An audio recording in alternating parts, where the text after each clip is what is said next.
आणि या विश्वाचे अनंत विस्तार या सर्वांचा अर्थ जणू गाण्याच्या सुरातून सादर करणार आहे इयत्ता पहिली जलपरी वर्गातील मुले।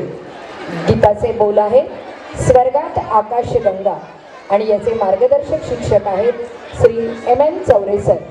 चला तर आपण पाहूया स्वर्गात आकाशगंगा इयत्ता पहिली जलपरी वर्ग।